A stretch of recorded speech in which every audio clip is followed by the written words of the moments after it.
It's time for Talkin Tauntauns,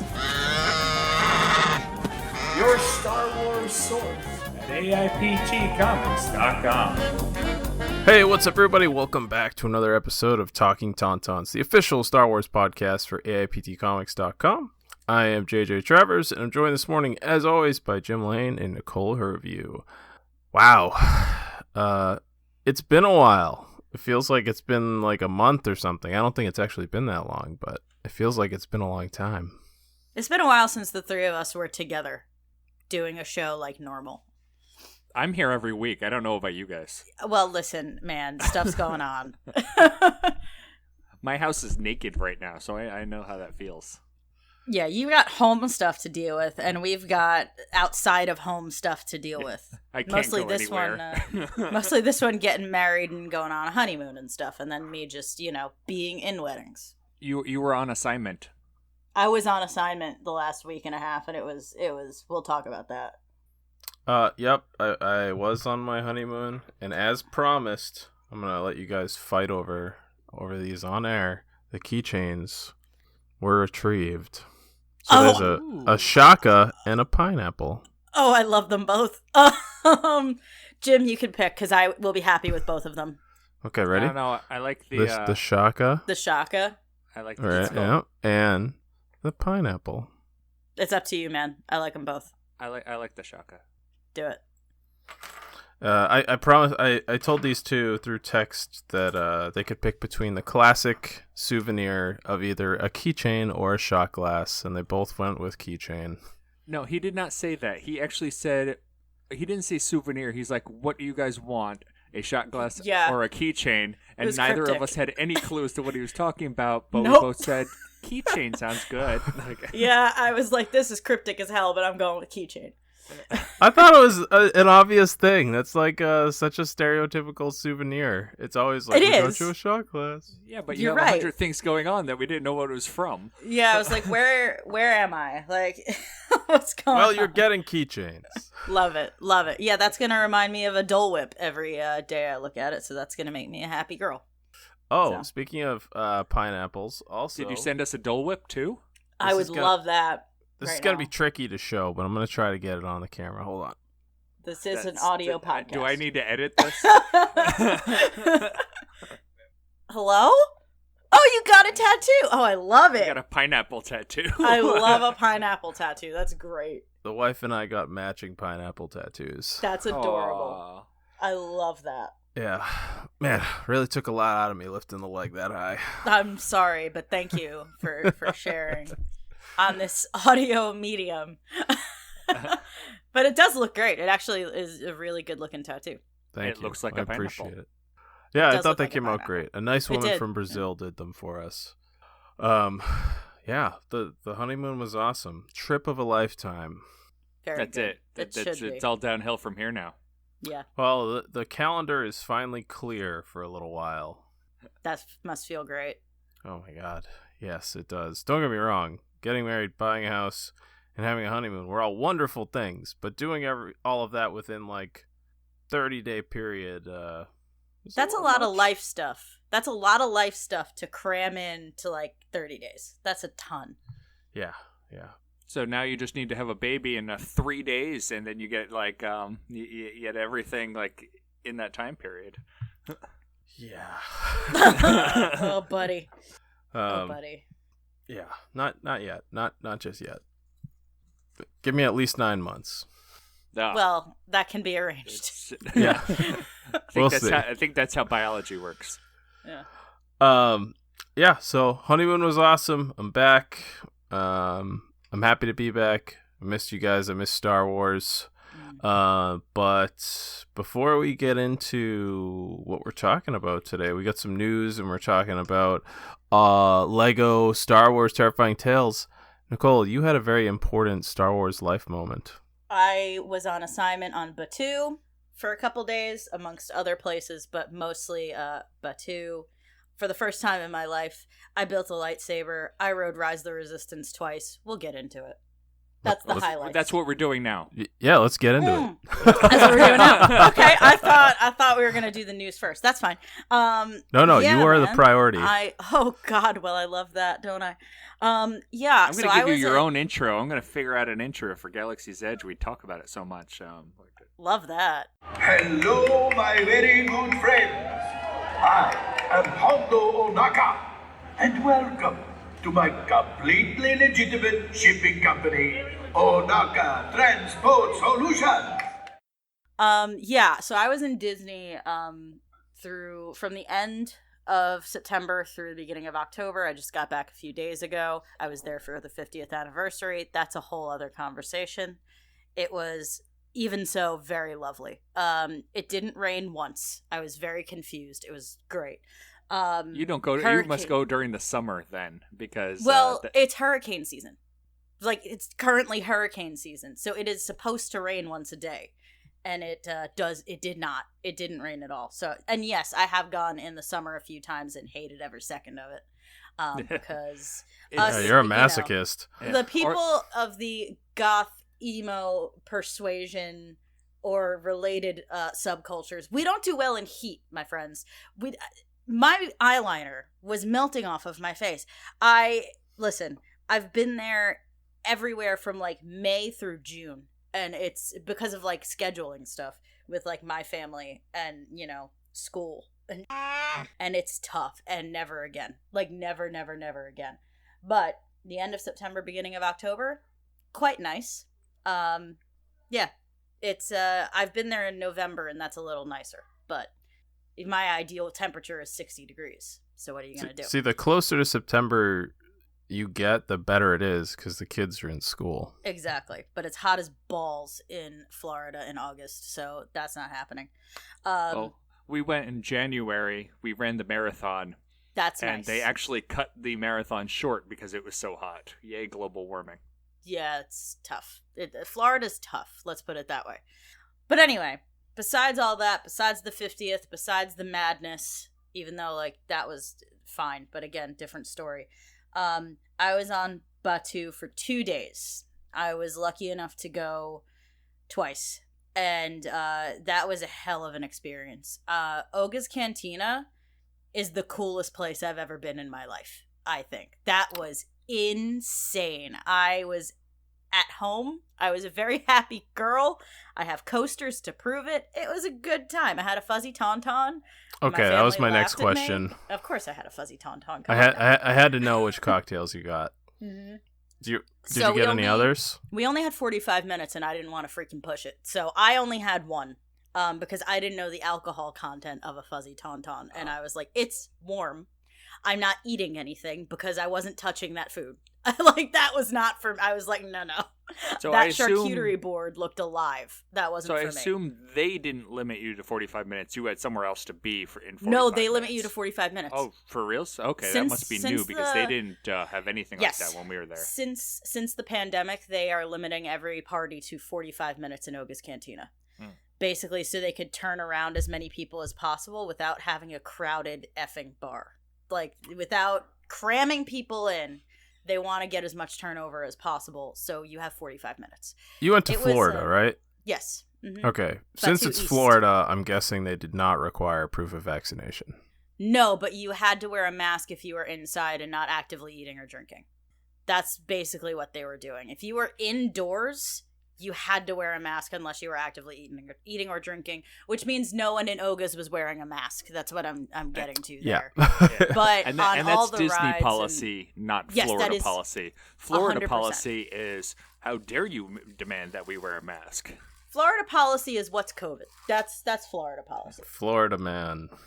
But yeah, I felt quite safe. I mean, you had to wear a mask, like in the Rise of the Resistance queue, for example. I won't get into too much detail about that ride because I know a lot of people haven't ridden it yet, but I'll give basic stuff. I was talking with Nicole about the ride on a separate check from JJ. I'm like, I know JJ hasn't been there yet. No, but what'd you think about this part?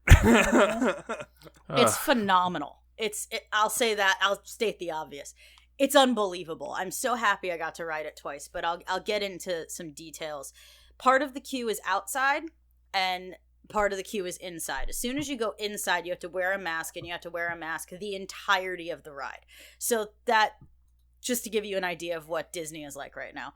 It was fine. I didn't have a problem with it. I was wearing my mask at times I didn't need to. So that should tell you something.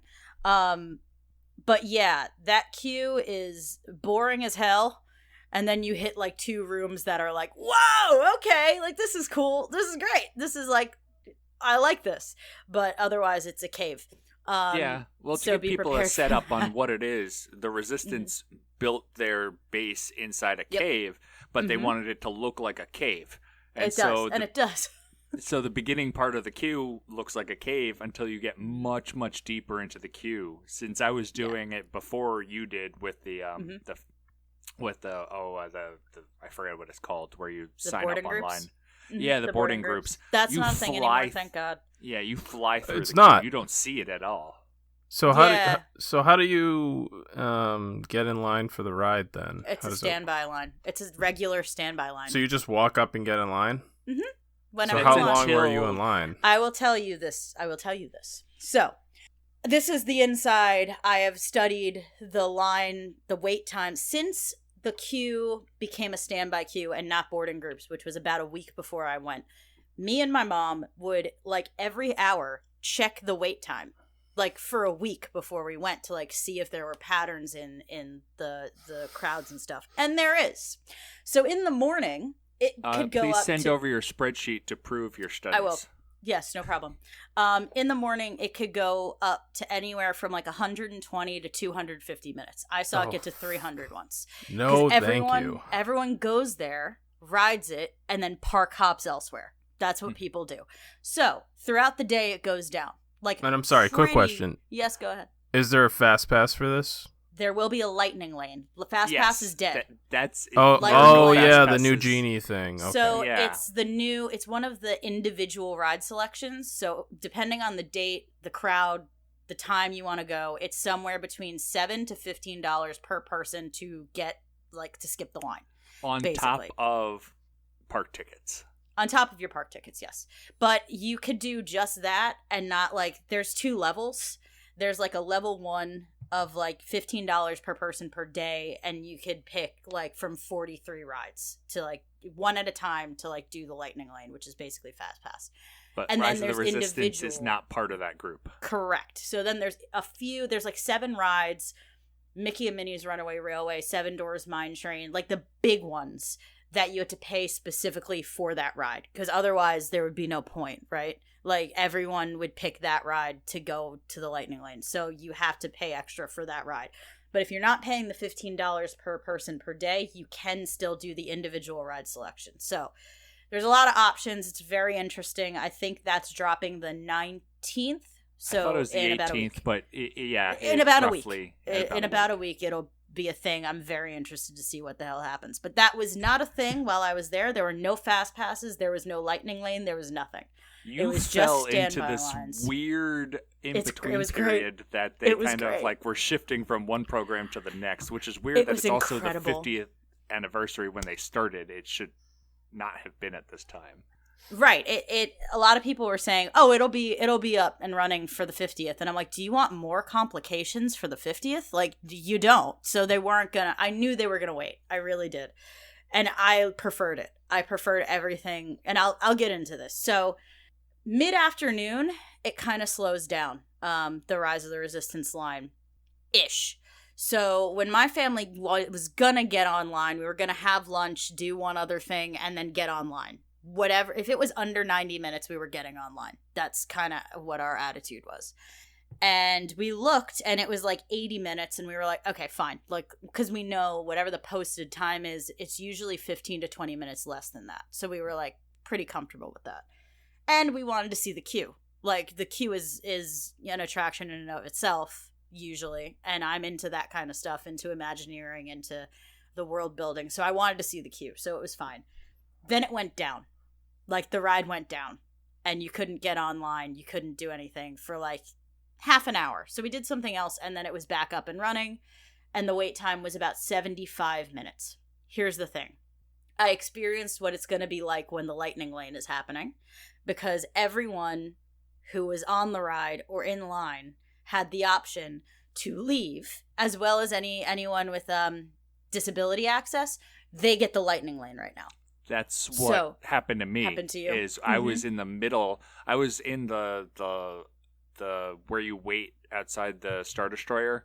Yes. And you wait in the line for the second part of the ride. I was there when it went down. We got kicked out and had to come back later when it was up and running. Right. And so we had just gotten online when it was back up. So everyone who was on the line or in the middle of the ride was coming back through the lightning lane. So I experienced kind of what that is like, right? Because it's a lot of stop and go. It's pretty annoying.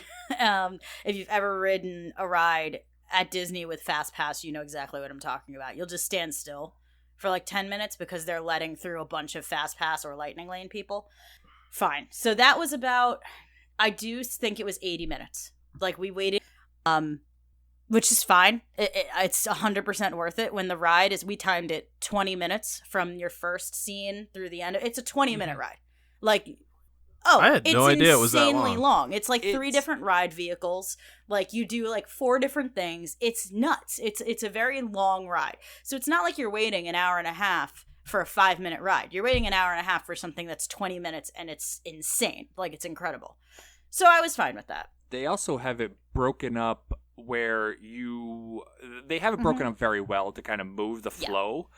So the first part of the ride takes quite a bit of people in that first transport that you're on, and then you get out and you wait for the next part of the ride, which takes a lot less people, but you're already in the ride, and so you can't leave, but 2, you're already feel like you're part of the experience, right? And there's a few like waiting points, right, where you have cast members talking to you like in character, and you're still very much in the ride, you know, like they're kind of, you're not just sitting there. People are talking to you, maybe harassing you a little bit.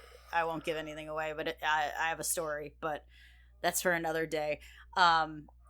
It was nuts. I am the queen, as my brother said, I am the queen of getting roasted at theme parks. Like, cast members will just go to me and be like, I'm going to pick on you for 10 minutes, and that's what happens. But yes, so that was the first time. Waited about 80 minutes, and very worth it. I went a little later in the day, the second time, waited till sundown to get in line, and we waited, when I tell you half an hour, I mean half an hour. Like, the line didn't stop moving. The posted wait time was 45 minutes. We waited half an hour. We didn't stop moving until, like, the very end of the queue. Like, some, VIP tour or something must have gotten in the lightning lane or whatever. But it moved very quickly without, fast pass, lightning lane, whatever. It was great. And that ride, both times I saw different stuff. I was like, whoa, like there's so much cool to take in and so much going on that it holds up on a second ride. And I think I'll be seeing new stuff every time I ride it for a while. It was pretty freaking incredible. That's awesome. That queue is so long that you could legit walk 5 minutes. Oh, easily. We did. Like, from beginning to the end of the queue. Like, you can, not even like a slow walk, like you could just walk for 5 minutes.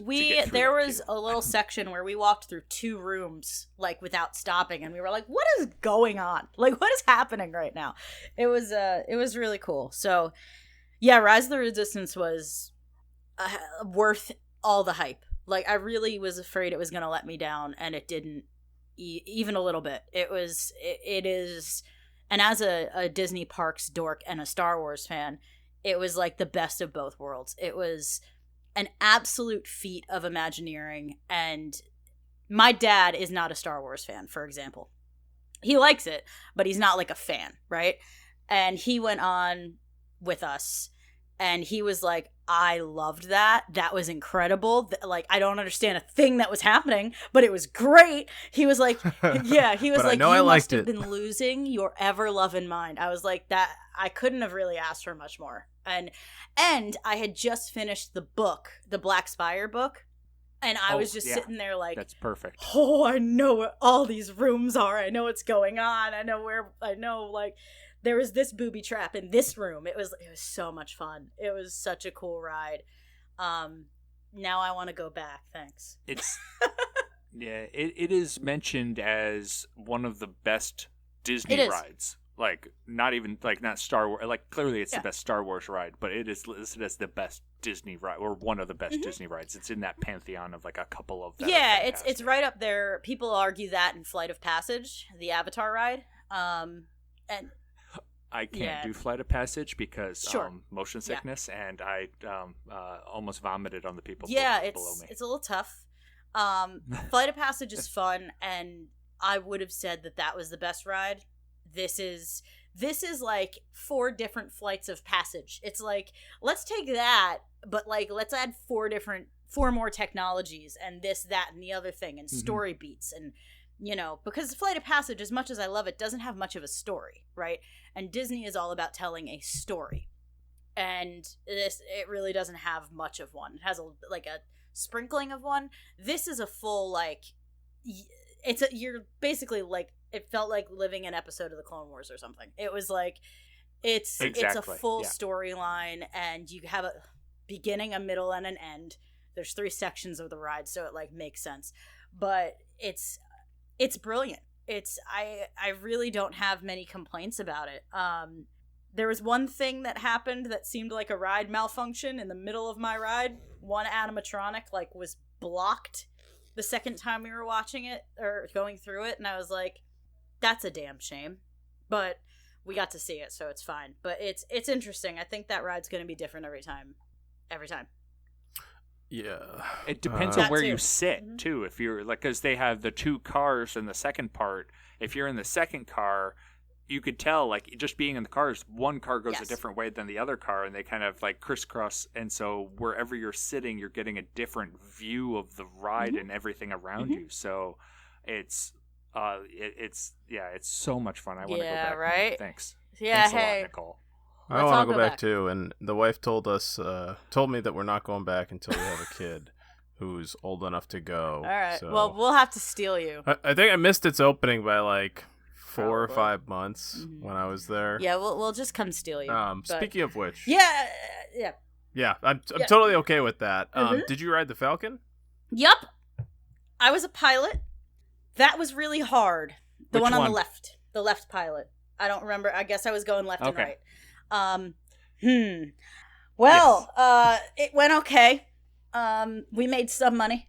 I don't know. But we broke the Falcon. Broke the hell out of it. When I tell you my controls and my brother was the other pilot. He was trying to pull us up, go up, and it wasn't. I saw him pulling fully down on that control, and it wasn't going up. I was like, okay. That thing's a hunk of junk. I almost threw up, and I don't get motion sickness. I almost threw up. Our engineers dropped the cargo. I could have killed them. That's part of the issue of getting in a ride vehicle with people you don't know. They just, I can't control what they did. They dropped. We had all the cargo. We had it. I mean, I was running into stuff, but we centered that bitch, and I was like, okay, they dropped the cargo. I was so angry that we did not ride that twice. I was like, absolutely, I'm not getting on that thing again. I'm not doing it. When I tell you anxiety, I have anxiety. So the fact that most of this ride is controlled by myself and my brother, I was like, oh dear sweet God, this is not going to go well for me. Lots of pressure. I didn't enjoy that. But, I mean, just being in the Falcon, are you kidding? Next time I go, I'll go on it again. But I had no desire to ride it twice during this trip. I was like, you get that pressure away from me. Thanks. And now, the most important question. I'm going to ask my most important question. Blue or green? Oh, I had blue. And I really liked it. A lot.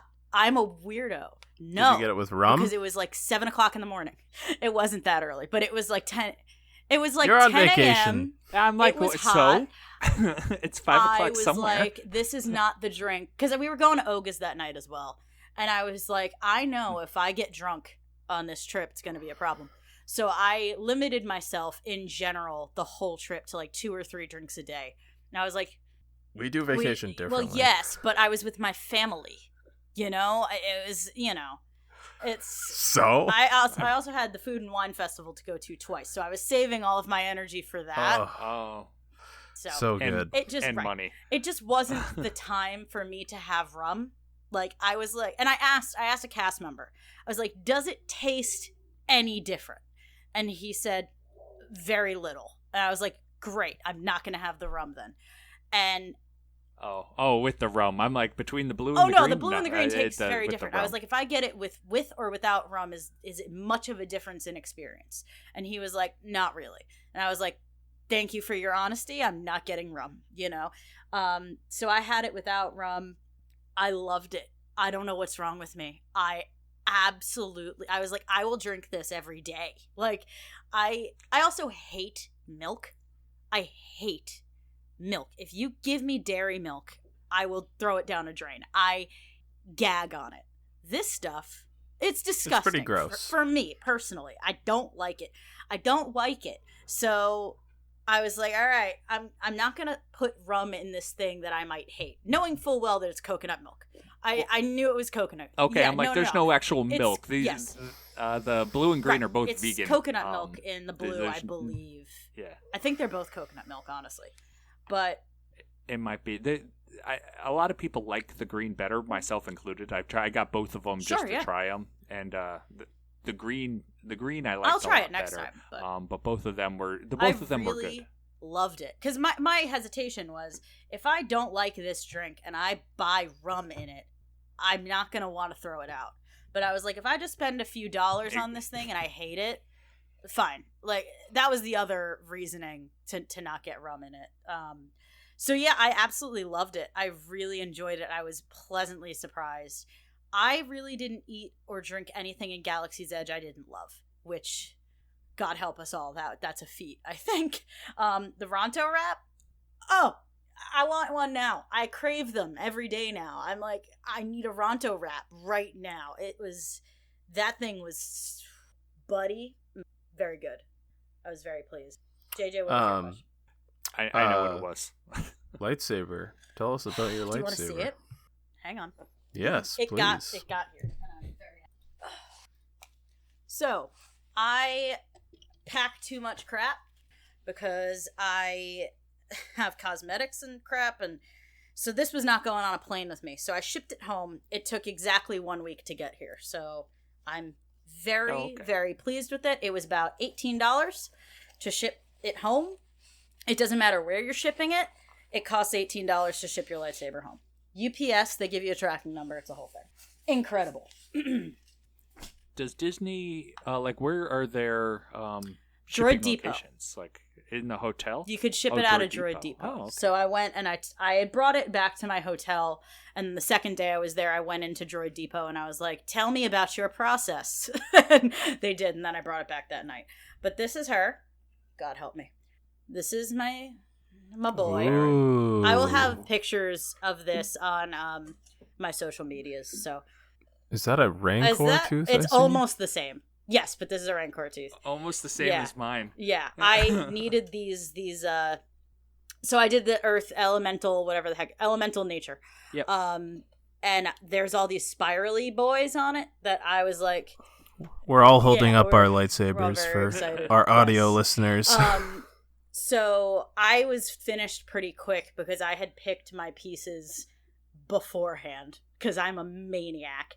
And I was like, I pretty much know exactly what I'm going to do. Put it together. So the guy who is running, and I won't give too many details because it was such an incredible experience and I don't want to spoil it for anyone. So I'll be very vague. But the dude who was running it, like the main cast member, he came over because he saw I had finished and he picked up my lightsaber and he was telling me the meaning of these two pieces together and why I might have picked them. And it was like someone just read my horoscope and it was the most accurate thing I had ever heard in my life. And my mom recorded the whole thing because I brought my mom with me. Yeah. Oh, that's good. That's good. I brought my mom with me because, as I've said on this podcast before, she's the person who introduced me to Star Wars. So I was like, you have to see this with me. Like, you have to. She got all choked up. It was great. But yeah, this was incredible. I wanted a white kyber crystal. I knew that was not offered in Savi's, so I went to Talkin Tauntauns beforehand, and they had been out of white kyber crystals for months and did not know when they were coming back. So I was like, that ruins everything.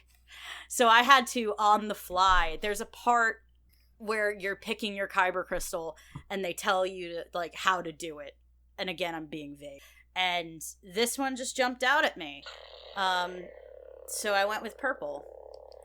And I love it very, very much. Thanks, man. Looks great. Right? It fits you. It's pretty, yeah. It's pretty correct. Yeah. What the first how I was lighting it for the first time.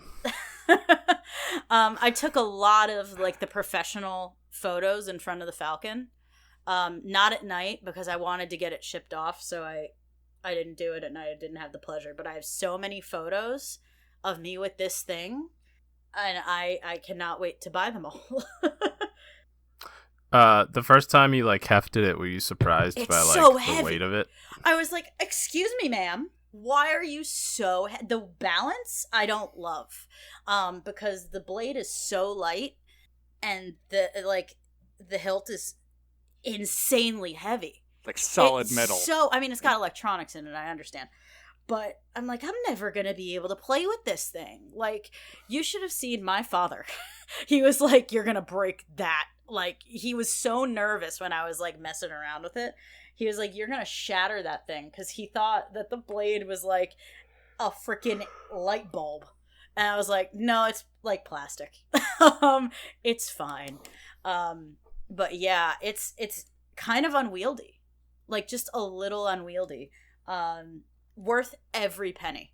Like, I just keep doing that and just holding it and being happy with myself. Just so you know, the batteries drain just by sitting that. there. So I might as well use it. Yeah, mine are dead. I gotta replace them. I replaced mine and then they died too, and I hadn't used it. So it just like sucks batteries sense. Without even doing anything. Well, that's fine with me. It's so pretty. I'm gonna mount it on my wall somewhere. I'm very excited. I have mine on the shelf back there on the little stand they sell with just the hilt, and then behind it is the Mace Windu saber. Okay, so I'm gonna put you down for a minute, hon. Yes, I talked to it. Shut up. I held 2 legacy lightsabers. 2. Correct. And Talkin Tauntauns. I want you to guess whose sabers I held. I had 2 seconds. And I knew I wasn't buying one, so I didn't want to take... Oh, gorgeous. I didn't want to take up too much of their time because there was, like, a big line. So I was like, I'm going to hold 2. Who do you think I went for? Do they Ahsoka. Yes, I did. Darth Maul's Yes, there. good job, guys. I knew you were going to get it, but yes. I held both of Ahsoka's. And I was like, these are incredible. These are they're light, they're short, I fell in love with them. If I'm going to get legacy sabers, that's what I'm getting. Like, they were beautiful.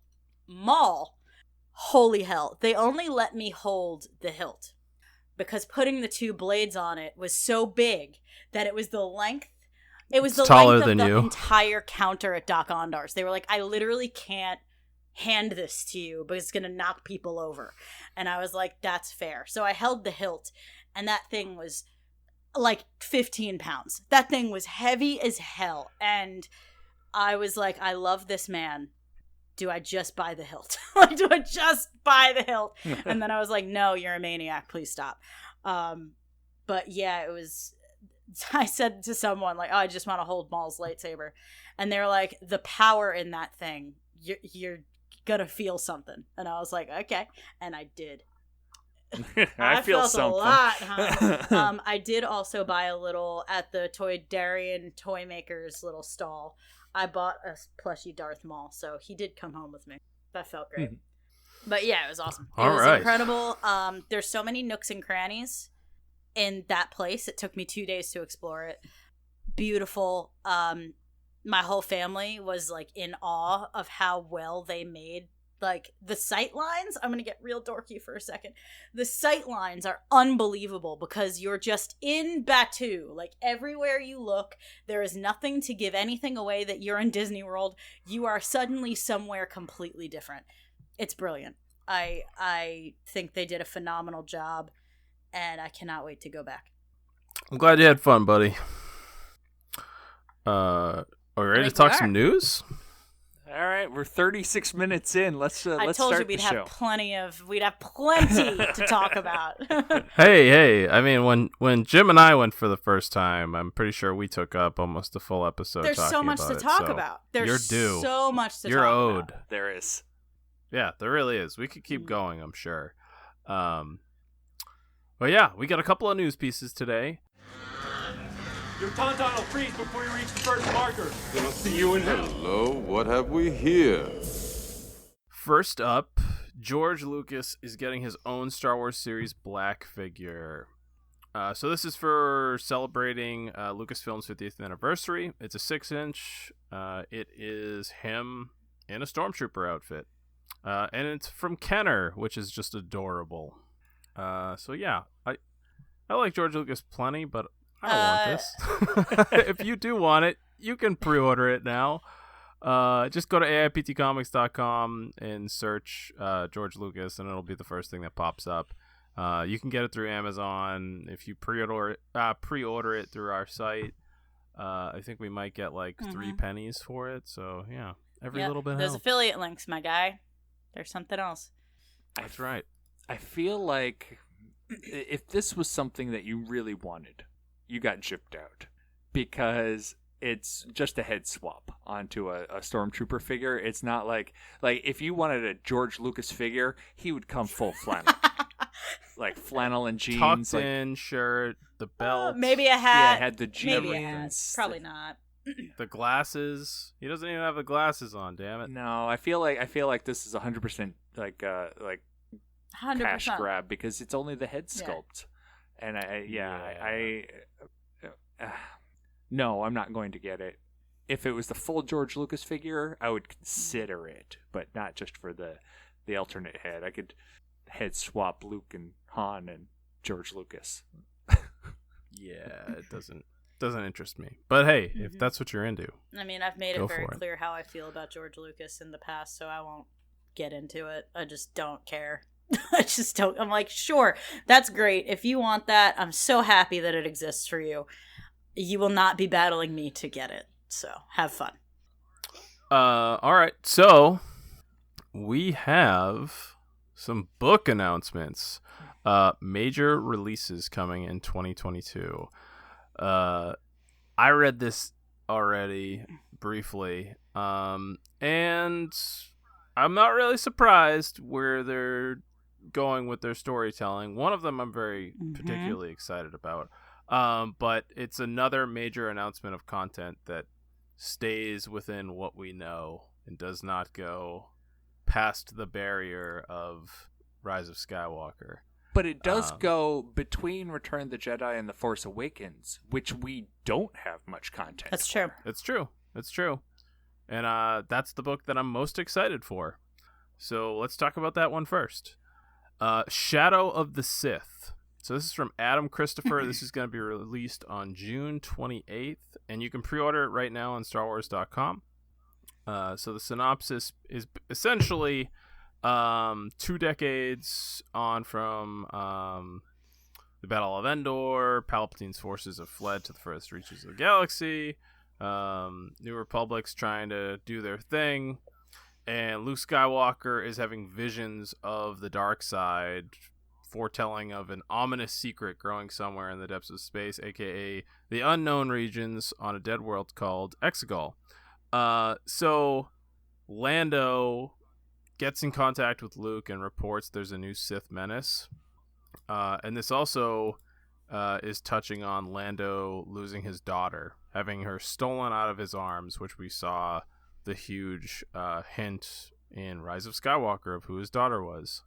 And we're also getting Ochi Bestoon, the Sith assassin that you see in Rise of Skywalker very briefly, but who has made a major appearance in the recently in the Darth Vader comics, which are excellent and I highly recommend.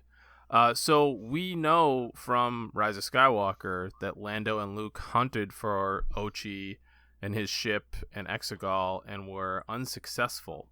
So I'm curious how this book is gonna go. Like, we know that this mission already failed, so it's interesting to me that they're tackling this when we know it's just gonna be like, well, we tried and we didn't have any luck. So I'm curious what angle they're taking on this, since we know that ultimately they don't find what they're looking for. Yeah, timeline-wise, this looks like it takes place roughly about 10 years before The Force Awakens. And you're right, it overlapping when Rey gets left behind along with Lando and Luke's mission. And so this is all before Kylo goes Kylo and all that stuff. So it seems like it'll be a pivotal novel for the timeline. Next up, we have Brotherhood by Mike Chen. This is going to be released on May 10th. This is the one I'm excited for. You can keep all the other ones. This is my, there's like a joke online that it's like, you know how men were when the Joker came out? This is my Joker and I'm going to be worse. This is my Joker and I'm going to be worse. Like, I'm so excited for this. Like, I could scream. It's just like one throwaway line in the prequels, when Obi-Wan and Anakin are talking about how many times Anakin has saved Obi-Wan's ass, and Obi-Wan goes, "That business on Cato Nemoidia doesn't count." This is what happened on Cato Nemoidia. So I am very excited. That's all. Go on, JJ. Host the show. Yeah, so this is about the Clone Wars, as Nicole said, and Cato Nemoidia. There's going to be some Ash Ventress, which I love. I'm a big fan of hers. And we're going to see Anakin as a newly minted Jedi Knight crashing a diplomatic mission that Obi-Wan's on, even though he's not supposed to. Shock, he didn't listen. And them trying to resolve this issue with the Trade Federation.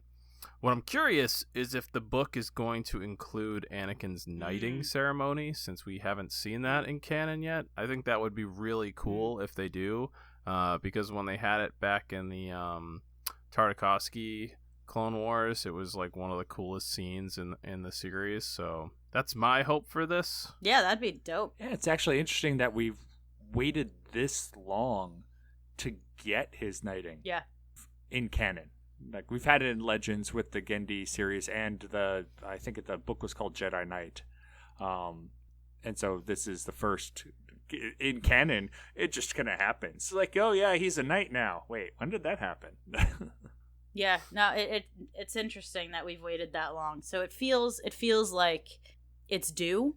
So this is the perfect place to do it. Yeah. So we'll see. Next, we have an anthology series that I am also very excited for. Stories of Jedi and Sith. So this is going to be a bunch of short stories about from 10 authors, and it's a middle grade anthology series for it's covering Luke, Obi-Wan, Ash Ventress, Darth Vader, etc. We have some names folks might recognize. One of the big ones, Delilah Dawson. Michael Marecki, who writes really good comic books that I'm a huge fan of. Alex Segura is another one. And there's going to be a lot of illustrations by Jake Bartok. This sounds like it's going to be great. And this is June 7th. Yeah, I've had the pleasure of speaking to Sam Maggs before, and Sam is incredible. And I'm very excited to see the story she puts out. She's a great writer and a pretty cool human being. So I'm excited for that. And then last but not least, we have Padawan by Kirsten White. So this is going to drop on July 26th. and it's about Obi-Wan and Qui-Gon, which is great. If you haven't read Master and Apprentice by Claudia Gray, I highly recommend it. It explores how these two got paired together, and it's an awesome look at their relationship. So this is going to be essentially, about these two going to a mission on a remote planet once explored by an ancient Jedi. And it looks like Qui-Gon goes missing or something, and Obi-Wan has to track him down. It's not super clear on what exactly the story is. But yeah, all of these for the most part, I think all of these sound pretty interesting. And they explore some of the best relationships in Star Wars, and then we got some anthology stuff. The only thing I wish that we had here was new characters. That's not to say that they might not introduce like some cool supporting characters. I'm sure they will, but I'd love a Star Wars story centered around somebody we're not familiar with. And actually, all the characters, you're right, are movie or very few TV characters. And besides that, none of these main characters we're mentioning are from the books or comics at all. Yeah, the only one is Ventress. She's right. The that's cartoon. What I'm saying. Like that, even from just it's all movies and then Ventress. Ventress, yeah. But yeah, they're all compelling to me. I'll read all of them. There's not one here that I'm like, I'll skip that. I'm gonna read all these. Last but certainly not least, what we were originally supposed to spend most of the episode talking Oops. about, but didn't really happen. Oops. That never happens on this show. Lego Star Wars Terrifying Tales. You control the action with the new Lego Star Wars collection. So this is 45 minutes long. It's a new Lego Star Wars movie on Disney Plus. Yeah, man, this is funny. Normally I'm like a diehard 31 Days of Halloween guy, but I was on my honeymoon for the start of October, and it really threw me off my game here. So this is actually the first Halloween themed. Hello? Wow, my cat just let it out. All right. Pick up the cat. Yeah, kitty. Okay, she's in my lap. She should be quiet now. This is the first Halloween themed movie or TV show that I've watched this October. And a good place to start. Sure. This was a lot better than I was expecting, actually. It was a tremendous amount of fun. Anyone who has been reading the Tales of Vader's Castle series by Kevin Scott, this, I felt, was written by Kevin Scott. I had to look it up to see if it was, because it falls under the same theme where you have multiple stories, and all of them are centered around the keeper of Vader's Castle, Vinay, which is exactly what Kevin Scott does. And it's not written by Kevin Scott, but if you go on StarWars.com, they have an article about it, and they use the Tales from Vader's Castle as kind of an homage to build this story premise around. That's cool. Yeah, I hadn't read that, so that's interesting. Have either of you guys seen the movie The Lost Boys? Oh yeah, man. Okay, I've never seen it. So that the entire first, out of the 3 stories that they tell, the first one is an homage to The Lost Boys, complete with, what's his name? Christian Slater as Ren. Yeah, it was really cool. In the cartoon. And so, like, I've heard that is, like, a really good homage to The Lost Boys. So it's super cool because I saw they tell 3 stories here, and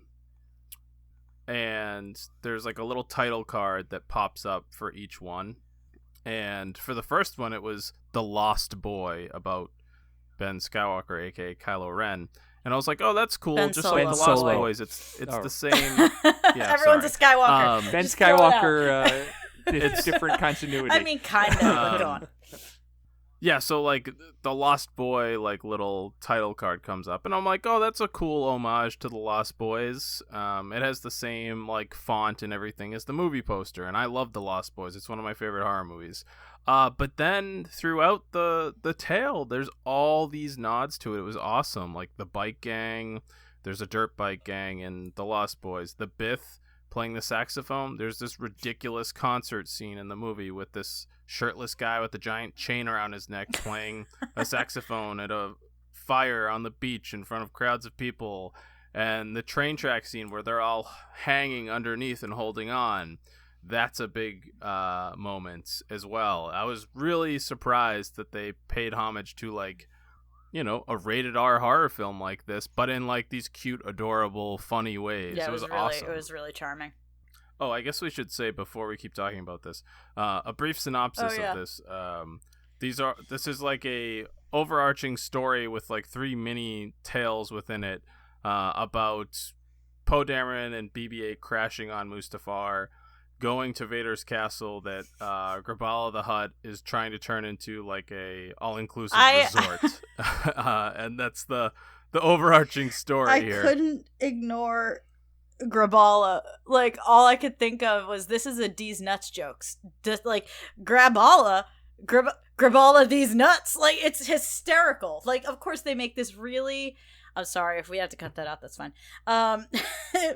It's fine. Like, they seriously were like, let's make the greedy Hutt grab alla the money, grab all the land, grab all of it, Graballa. I was like, oh dear sweet God, it's another silly goose Star Wars name. But anyway, I just needed to say that because I couldn't stop laughing. I've heard the name before, but this was the first time that I was like... Graballa. Well, how good is Dana Snyder as Graballa? Excellent. Too? Yeah, he's from the Lego Freemaker Adventures, which is another Star Wars Lego series, and I highly recommend that series. It is absolutely fantastic. I may force you guys to watch it at some point. Homework. Love homework. Anyway, I just thought that was hysterical. It got me. Yeah, there were so many funny moments from this. It was really fun to watch. Anybody can watch it, kids, adults. The opening with Vader like being all disappointed that Palpatine isn't impressed by his castle, and then he's got his rubber ducky, and he's like, "Conquer now, tubby time later," and he's like, "But my castle." So, like, I just enjoy that dynamic so much. Palpatine just being a jerk, but like in a really funny, sassy way is my favorite thing. Like, just lean into that, please. It's so hysterical. Like, and then in the second, to move us along a little bit, in that second section, which of course was my favorite, come on now, it's, you know, Maul versus Grievous going for the saber, and like Palpatine sends Grievous off to get this lightsaber, and he's like, back in the day, I had Darth Maul. Like, my God. And then he's just there.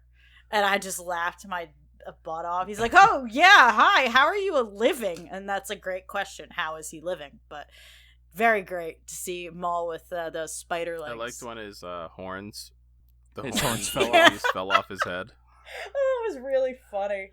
Like, what they did with Maul, I really enjoyed it. Like, I laughed so hard at, like, him being like, force jump! And he, like, jumps a little bit. Like, good. Like, correct. So funny. I meant to check if that was Sam Witwer, because I'm like, only Sam can voice Darth Maul. I'll fight anybody else. But I didn't check. It might be, actually. I think didn't check that dude either. would jump at every opportunity. He loves being Maul so much that I think he's like, he's like me. It's like, no one else will play Maul. It will be me, and that will be it. Like, forget it. Really good, though. I enjoyed that. The funny part about the force jump joke is, even right before that, he's arguing with Grievous, and he's like, you don't have the Force, I have the Force. And then everything he does after that is, he's like, Force jump, Force block, yes. Force hit. Oh God, what was the joke? Oh, when he goes, it sounds like you need a cough drop, and he knocks Grievous off the ledge. I was like, Maul doing puns is my new favorite thing. It was so good. The humor throughout all of this was really good, and the Grievous and Maul. I think my favorite part of this was the tickle fight, and then when Maul comes back and Sidious is just like lounging on the couch with one arm behind his head and like casually twirling an Imperial Guard in the air with the Force, and he's just like, oh. So good. And then he goes, he takes the saber after he breaks it. He goes, oh, too bad, pushity push, and just like pushes him off the ledge. Good. Oh, the humor. So I think I liked how they picked the tales, because there's 3 tales. Each one takes place essentially during a different trilogy. So the first one is the sequel trilogy, the second one is the prequels, and then the third one is the OT. But none of them are accurate. Unless you could think that the Ren one is accurate, but it doesn't line up with the movies at all. It doesn't line up with the Kylo Ren comic series at all. Like it doesn't, and none of them do. And I think the last one is the most obvious, which is a take on the monkey's paw, and it's the Wookiee's paw, where Luke essentially goes to the dark side and joins Darth Vader. And that's a "Are You Afraid of the Dark?" I thought it was Twilight Zone, as my well. guy. It's the monkey's paw and Twilight No, Zone. because they said submitted for your approval, Right. The Tale of a Boy, Twilight and that's Zone. what they did. Every episode they of the did that Twilight with, Zone. Yeah, pretty much. Yeah, I'm pretty sure. But I think "Are You Afraid of the Dark" took a lot from the Twilight Zone, so you're probably correct. Yeah, they did. They always said submitted to the Midnight Society. Yeah. For your No, that approval. was a Twilight Zone thing first. But yes, I mean both. But you're not wrong. You're not incorrect. Well, the monkey's paw is a short story. It's older than time. It's a very famous horror story. Yeah, absolutely. It's like they packed a lot of crap into the last one, but I really enjoyed. They did. Just looked it up. Sam Witwer. Yeah, we love it. He probably and we got the Shining nod with the droid. Here's B16498. Good. They were like, okay, kitchen sink. Like they just threw everything in the last episode. But I had thought about that for a really long time. The line of, he wants, like Luke wanted to go to the academy. He wanted to sign up for the academy. What academy would that be besides the Imperial one? So yeah, that could have happened. You know what I mean? Like he easily could have just gone and been with the Empire. And you're telling me Vader wouldn't have figured out that his son was like right under his nose? Like, no, it would have been fascinating. And I always thought about that. I was like, what would have happened? And they were like, here's what would have happened. So I was very, very pleased with that. My favorite part of that, it was this third one. It was hysterical because Luke is basically training with Vader where Vader's playing the Yoda part. And Luke is running around with Vader on his back, and he has to do the zip line, swing line across the first Death Star.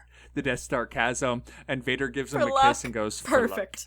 I laughed so hard. I'm like, that part was the funniest so part. good. That was the funniest part in the whole show.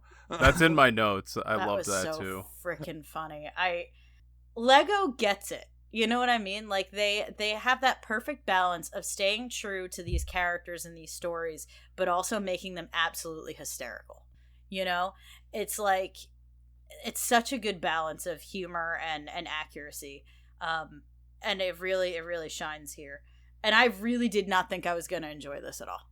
Like I really did. To give you an idea of where my headspace was, unlike JJ, I had been watching a ton of horror stuff, like all weekend. I watched all of Midnight Mass in like one shot. That was incredible. If you haven't watched, so it's Mike Flanagan, the guy who did bunch of crap, but most recently Haunting of Hill House, Haunting of Bly Manor. Yeah, and he did Gerald's Game, I believe, and a bunch of other stuff. He's one of my favorite horror creators. I think he's a writer and director and maybe producer as well. His wife acts in everything he's ever made. It's like adorable. Hill House is probably my favorite piece of horror work ever. So of course I was going to watch this immediately. Midnight Mass is the perfect like answer to all of my, my upbringing, being like going to Catholic school for 12 years and being like, you know what? No, thanks. Perfect answer to that. It was brilliantly done. So I watched all of Midnight Mass, then watched the Muppets Haunted Mansion special. I gotta get to that. I posted a TikTok about it and put it on Instagram as well, because I was like, screw that movie. That didn't happen. This is better and more accurate. Like a 50-minute Muppet special was infinitely better than any other piece of Haunted Mansion media that they've put out. It was incredible. But anyway, I watched Midnight Mass, I watched that, and then I watched this in like a day. So that's where my head was, you know? And so I was not primed for Star Wars Lego nonsense, but incredible. It was so good.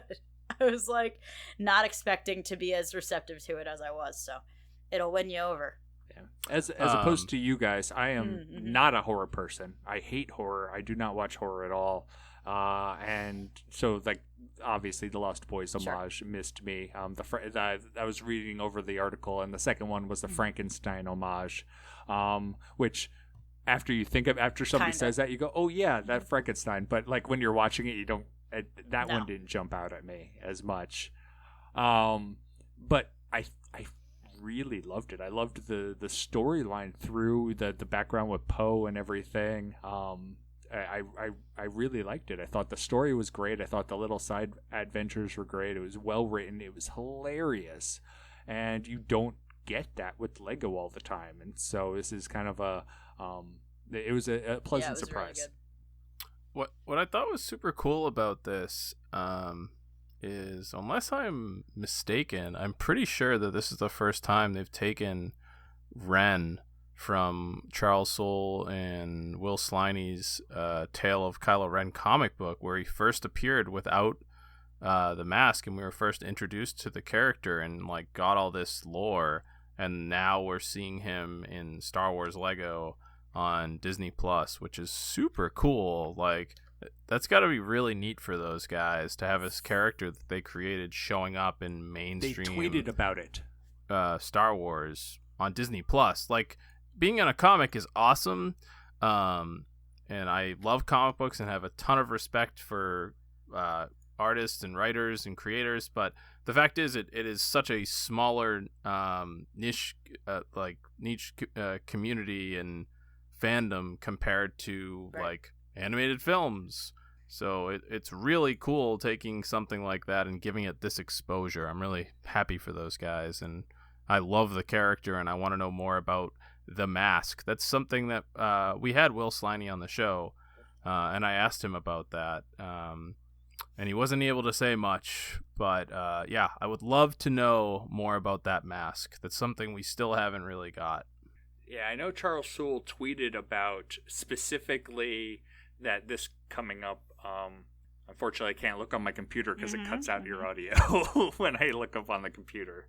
See if I can find it now. Take your time, dude. Okay, here it is.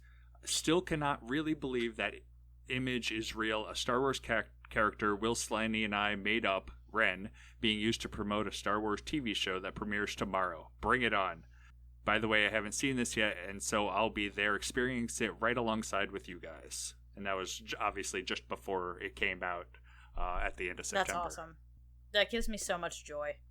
You know? Like, seeing something you made, like, accepted fully into, you know, the, I don't know what I'm looking for. Yeah, I mean, I guess, the comics are canon, but you know what I mean? Like, into the movies and the shows and the specials and things like that. It's a little different. Ethos. Yeah, like JJ was saying, the audience is very different. You know, much bigger. Yes. So that's got to be really cool to see it embraced by someone else. You know what I mean? Like, you made a thing, you put it in your Star Wars thing, it's canon, but another Star Wars creator was like, I'm gonna use that, thanks, and like gave it even more. Yeah, Disney Plus's promotional team has a much larger budget. Yes, 100%. than the Star Wars comics for sure promotional team. Yeah, so really stoked for those guys. I still want more on this character. I want to know about that mask. I'm not going to let that go until I get it, so hopefully one day. But yeah, good first episode to be back. So stoked, Nicole, that you had a great experience. I can't wait to get back so I can ride that ride and make another lightsaber. Excited for these books on the horizon. And yeah, what a great job with Terrifying Tales. If you haven't checked it out yet, as you can hear from our discussion, we all really enjoyed it. I don't think we spoiled it. A little bit. It's just, a little bit spoiled, but it's a little bit. It's not really like something that like you have to watch. Like even like there's no spoilers really. Like we didn't talk about the end at all, and even then, it's more of a something. Yeah, it's a goof. It's a lark. It's fun. Like it's not. We didn't spoil a film or nothing. And yeah, we didn't even talk about the storyline that connects all of these little skits and moments. You know, there's a bigger thing going on there we didn't even touch that I did enjoy. But yeah, there's plenty to enjoy even with our baby spoilers. All right, we're gonna get out of here. I'm gonna go back to bed. I don't know what these guys are gonna do, but big exciting day in front of us. If you enjoyed the show, and we hope you did, you can support us through Patreon. So patreon.com/AIPTcomics. For as little as $2 a month, you can come hang out with us on Discord, and you also get access to the Star Wars Book Club. We are reading Red Harvest, a Star Wars horror book, one of the very few for this month's book club. So if you want to join us for that $2 a month, come hang out. If not, that's totally fine. You can also support the show by simply leaving us a 5-star review on iTunes and sharing it with your friends. You can also find us on Twitter at Talkin Tauntauns. And if you have any feedback for the show, a question, some topic that you would like for us to cover, we'd love for you to shoot us an email. talkintauntauns@aiptcomics.com. That's going to do it. We're going to get out of here. We'll see you next time. And thanks for listening.